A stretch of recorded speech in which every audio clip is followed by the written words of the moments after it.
Hello and welcome back. In today's episode, we will be completing the TEDAC grips by assembling the top sections and attaching them to the bottom part of the grips, which we finished last week. I think today may be on the long side, so I'll try to be as concise and straight to the point as possible. So let's get started. We'll start with the left grip because it's going to be the easier one. It only has digital inputs. And for this one, we are going to need two momentary switches, 3-position switches like this one, and one 3-position self-latching switch, one 6x6 by 15 switch. We are going to also need 4 of these 10 by 10 by 10 switches, which I have created a PCB for them to make them easier to solder. It's available in my website, link in the description as always. But if you don't want to, they are very inexpensive. You can get them panelized, and that means they come like this in 5x5 panels, and you'll get 125 of these for about less than $10. But if you don't want to, you can obviously also solder leads directly to the legs. And I've also attached in the Thingiverse this part here, this piece, because you will need it to hold it in place like that. But for me, it's better and easier to have these PCBs. As you can see, they are labeled. Whoops, I'll get that later. You see ground, which is actually should be a C for common. That's the common leg. Up, right, down, center, and left.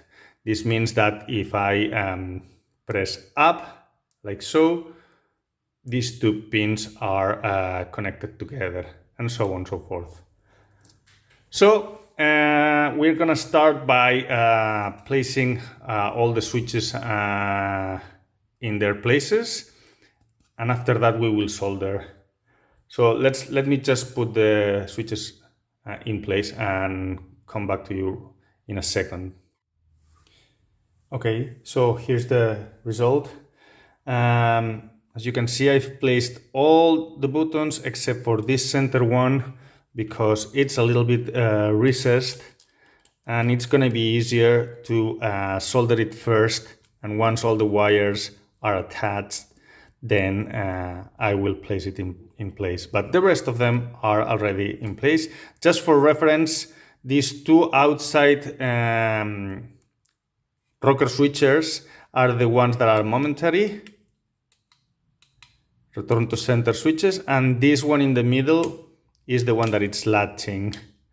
So yeah, to attach this to the top section, I have this assortment of screws. These are M2 screws, and actually they are actually not metric because they are wood or plastic screws. But anyway, they say it's M2. Anywhere from 4, I have 4, 5, and 6 millimeter. Those are the ones that I'm using. Whichever one of them is going to be good.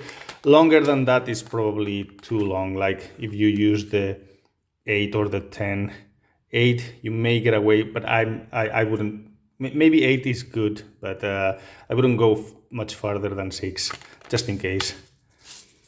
So next step, as in the previous video, is going to run a wire through the common pin of each switch. So in this case, there's four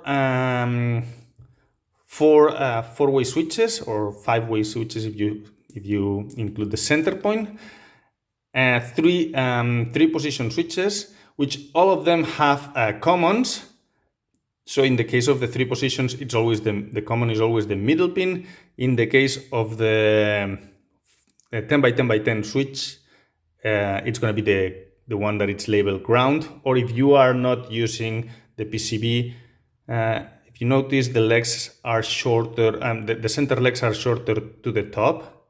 So the common leg is going to be this one here. And last one is the 6 by 6 by 15, but this one actually needs two separate legs.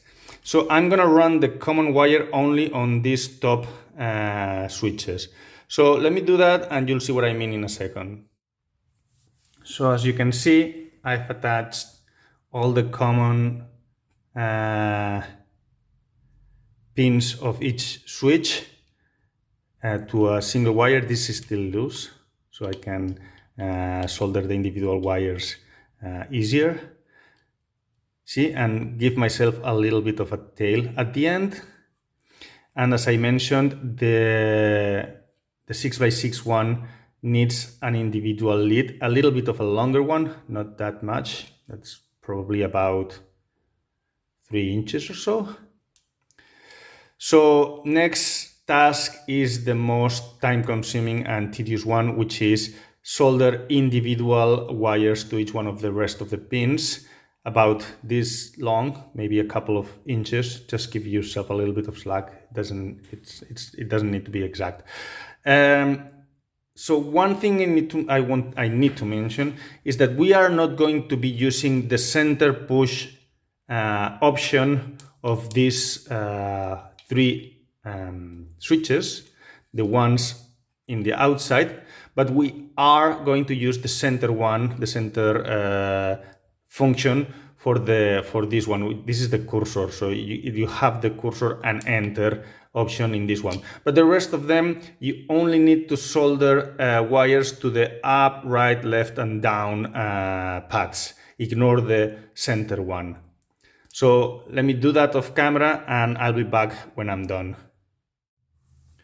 So this is the rat's nest that we have to deal with now. If you did it right, you should have 24 blue wires, or whatever color you chose, the individual pins. So I chose blue. That's 24 blue wires, including the 6x6 one, and 2 common wires, in my case white, which are the ones for the top section, and the one for the 6x6 that, as I mentioned, it needs to be done individually. So at this point, what's next is to attach all the wires to the shift registers. As you can see, I have prepared already 2 registers in series that will afterwards be attached to the ones in the bottom section of the grip. So there's 8 pins for each shift register, meaning there's 16 pins, and I mentioned there are 24 blue wires.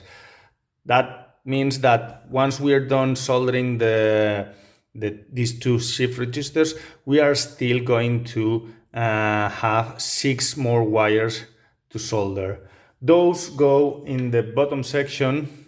That you didn't see me do this in the previous video, but I did this offline and I mentioned it, that the left grip needs 4 shift registers. So what I did is solder one of these two shift registers in series, right? So there's 1 extra shift register here available for these 8 wires here. What you saw me do was this, which is the right hand grip, and this one only requires 3 shift registers, and that's why it only has 1 of these little boards, and this is the one that will be in the hat section of this right hand grip. So what I'm gonna do now is solder the common ones to any of the common pins, which in my custom PCB, which is this one, are any of these marked as J3 or J20, J3 and J20. But whatever shift register you're using, you're gonna have either a pin named common or something like that, or it's just going to be ground. Mine are just ground or maybe a BCC depending on the model that you have.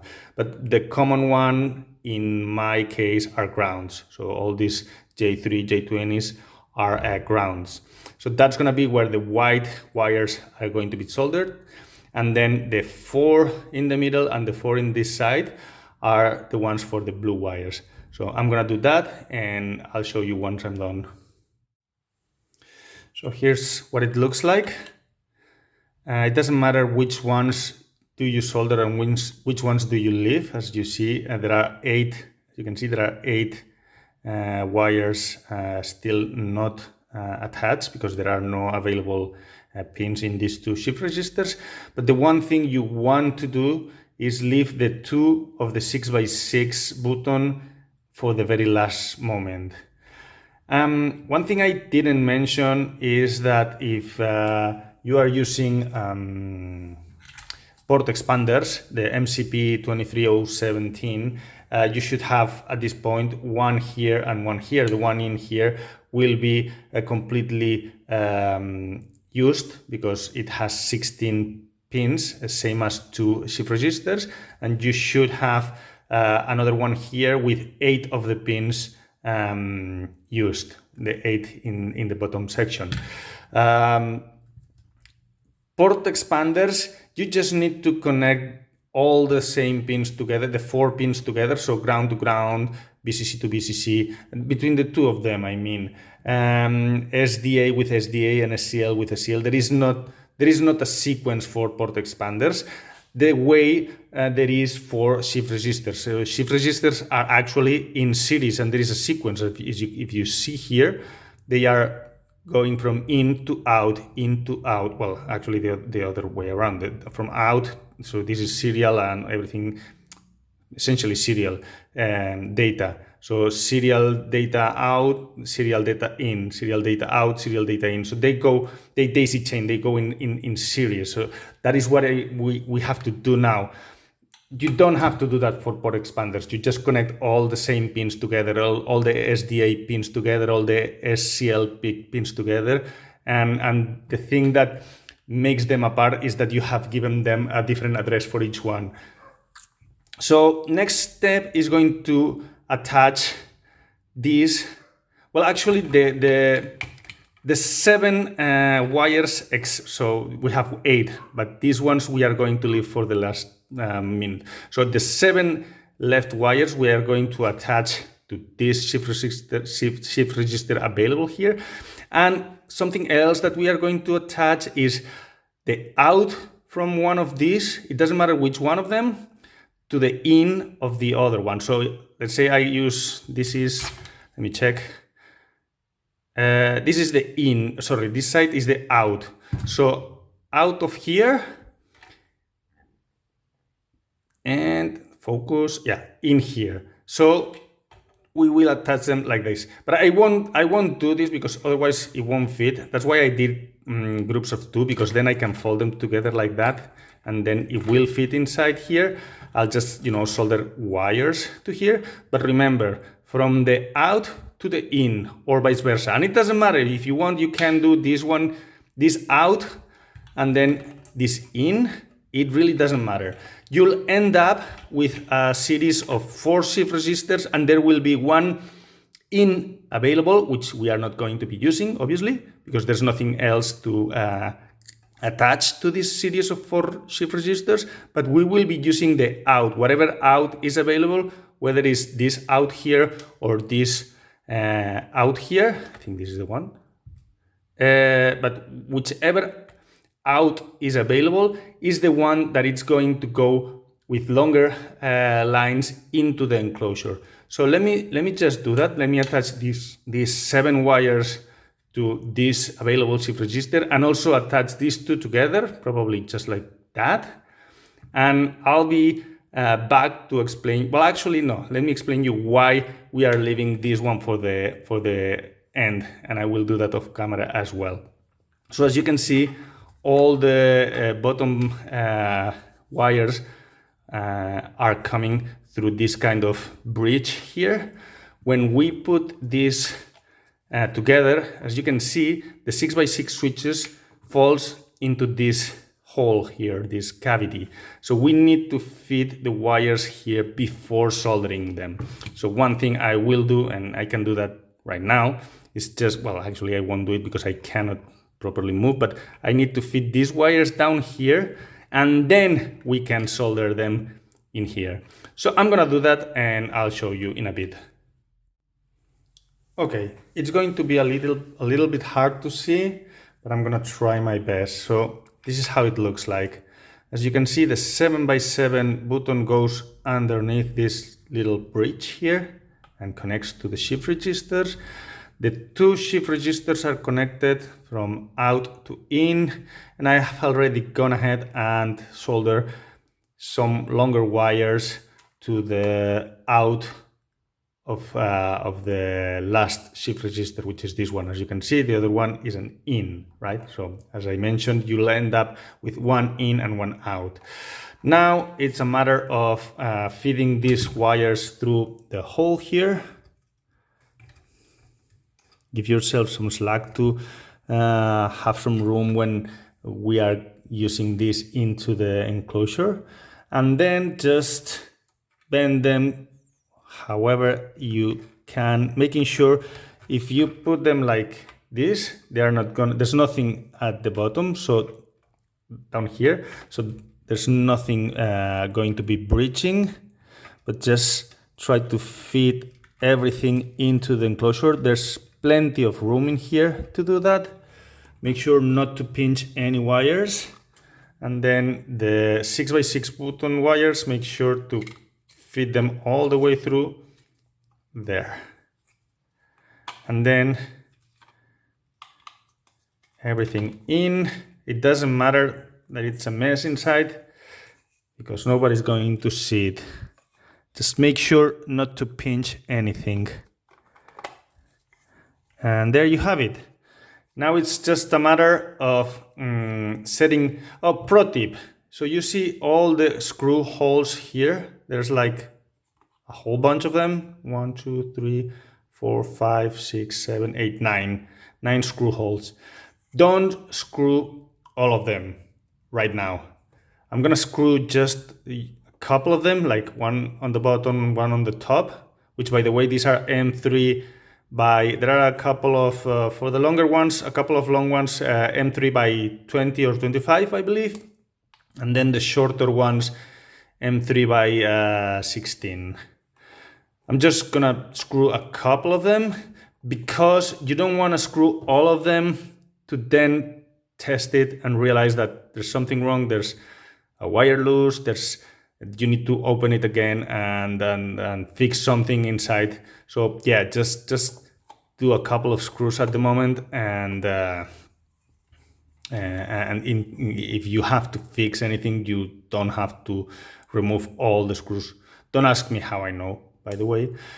This video is getting a little bit longer than I'd like, so I'm gonna end it up here. I promise you I'm gonna record and post a follow-up video very quickly, 1 or 2 days at most, for the right hand grip, and it will be a very short one because I'm not gonna go through every single detail that I explained in this video. It's just going to be the differences between the left and right hand grips. So yeah, I'm gonna end it here, and I will see you very, very soon. Thank you for watching, and see you in the next one.